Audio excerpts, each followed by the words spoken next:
साल 2050 में भारत कुछ ऐसा दिखेगा। मुंबई, कोच्चि, चेन्नई और त्रिवेंद्रम जैसे कई कोस्टल शहर पानी में डूब जाएंगे। ऐसा हम नहीं कह रहे हैं, ऐसा कहना है बहुत सारी रिपोर्ट्स का।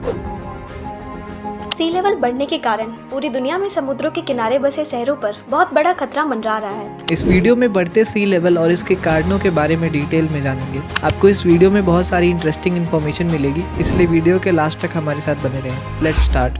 Waite's Glacier in Antarctica adds about 4% to sea level rise every year as it melts. Glaciers are melting, sea levels are rising, droughts are more frequent. 90% of global warming is happening at sea.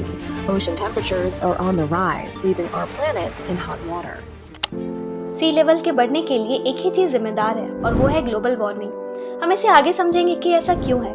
Industries के आने के बाद से अर्थ का temperature double rate से increase होने लगा। इसका कारण था कार्बन डाइऑक्साइड और मीथेन जैसे ग्रीन हाउस गैसेज का एटमॉस्फेयर में प्रेजेंट होना, जो कि अर्थ के हीट को ट्रैप कर लेते हैं। इसको ग्रीन हाउस इफेक्ट भी कहा जाता है। देखिए, होता यह है कि सन से आने वाली रेज शॉर्ट वेवलेंथ की होती है और यह आसानी से अर्थ के एटमॉस्फेयर में एंटर कर पाती है और लैंड को हीट करती है। वहीं जब रात में यही हीट रेडिएट होती है तो लॉन्ग वेवलेंथ होने के कारण एटमॉस्फेयर में प्रेजेंट ग्रीन हाउस गैसेज जैसे कि कार्बन डाइऑक्साइड, मीथेन एटसेट्रा के द्वारा इस हीट को ट्रैप कर लिया जाता है, जिससे कि अर्थ का टेम्परेचर रात में भी गर्म रहता है। वैसे देखा जाए तो ये एक बहुत ही इम्पोर्टेंट फैक्टर है अर्थ पर लाइफ होने का, क्योंकि जिन प्लैनेट्स पर एटमॉस्फेयर में ग्रीन हाउस गैसेज नहीं पाए जाते या जिन प्लैनेट्स पर एटमॉस्फेयर ही नहीं पाया जाता है, वहाँ रात के टाइम में टेम्परेचर -150 डिग्री सेल्सियस तक पहुँच जाता है। पर प्रॉब्लम ये है कि पिछले कुछ डेकेड्स में ह्यूमन एक्टिविटीज के वजह से एटमॉस्फेयर में इन ग्रीन हाउस गैसेज का कॉन्सेंट्रेशन बहुत ही ज्यादा बढ़ गया है और इसका कारण है फॉसिल फ्यूल्स का यूज, जिससे बहुत ही ज्यादा मात्रा में कार्बन डाइऑक्साइड और कार्बन मोनोऑक्साइड जैसे ग्रीन हाउस गैसेज रिलीज होते हैं।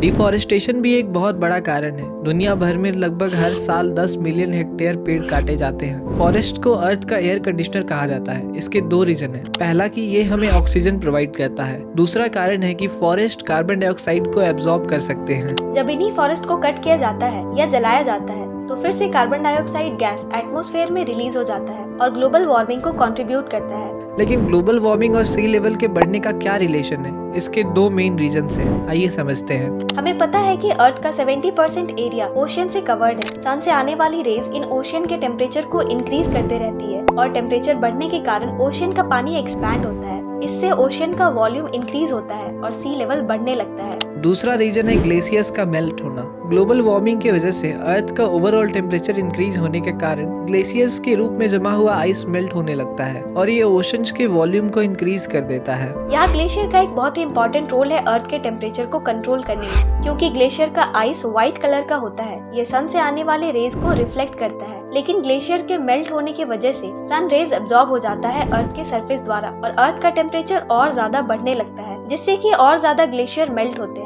ये साइकिल बार बार रिपीट होते रहता है और इस तरह से ये प्रॉब्लम इंक्रीज होता जाता है। इसलिए ग्लोबल वार्मिंग और सी लेवल राइज को ह्यूमन एग्जिस्टेंस के लिए एक बड़ा प्रॉब्लम समझा जाता है। इस आने वाले क्लाइमेट क्राइसिस से बचने के लिए दिसंबर 2016 में 196 कंट्रीज के द्वारा एक एग्रीमेंट साइन किया गया, जिसका नाम था पेरिस एग्रीमेंट। इसके अकॉर्डिंग ये सभी कंट्रीज मिलकर अर्थ के टेम्परेचर को 1.5 डिग्री सेल्सियस से और ज्यादा नहीं बढ़ने देंगी। ये सुनकर आपके मन में एक सवाल आएगा कि 1.5 डिग्री सेल्सियस के टेम्परेचर चेंज से क्या ही फर्क पड़ जाएगा। लेकिन आपको पता नहीं है कि इसका कितना बुरा असर होगा अर्थ के क्लाइमेट पर। हम जानते हैं कि वाटर का फ्रीजिंग पॉइंट 0 डिग्री सेल्सियस है। अगर टेम्परेचर 1 डिग्री सेल्सियस भी बढ़ गया तो आइस वाटर में कन्वर्ट हो जाएगा। इसलिए इस 1.5 डिग्री सेल्सियस का टेम्परेचर चेंज से फर्क पड़ता है। अगर ऐसा हुआ तो मेजॉरिटी ग्लेशियर्स मेल्ट हो जाएंगे और सी लेवल बहुत ज्यादा बढ़ जाएगा। 2022 के मार्च में इंडिया में कुछ प्लेसेस पर इतनी गर्मी पड़ी कि पिछले 122 सालों का रिकॉर्ड टूट गया। वर्ल्ड के कई पार्ट्स में सीवियर हीट वेव अलर्ट्स भी इशू हुए थे लास्ट ईयर। यूरोप में करीब 61,000 लोगों ने अपनी जान गंवा दी इस कारण से। इंडिया के यूपी और बिहार में साल 2023 के समर के टाइम पर लगभग 100 लोगों ने अपनी जान गंवा दी। सीजन्स में इस तरह के ड्रास्टिक चेंजेस के लिए भी ग्लोबल वार्मिंग ही जिम्मेदार है। यही नहीं, जैसे जैसे टेम्परेचर इंक्रीज होता है ओशंस में वाटर और ज्यादा इवेपोरेट होता है और इस वजह से बहुत ही डिस्ट्रक्टिव साइक्लोन्स भी बनते हैं। ग्लोबल वार्मिंग अब एक फ्यूचर का टर्म नहीं रह गया है, ये आज की रियलिटी है और इसे हम सभी को फेस करना ही होगा। फॉसिल फ्यूल पर अपनी डिपेंडेंसी को कम करके रीन्यूएबल एनर्जी सोर्सेज को अपनाना होगा। हमारे छोटे छोटे स्टेप्स जैसे कि प्लास्टिक का यूज नहीं करना और एनर्जी को सेव करने जैसे सिंपल डिसीजन से भी हम इस प्रॉब्लम को सॉल्व करने में अपना कंट्रीब्यूशन दे सकते हैं। हम क्या कर सकते हैं?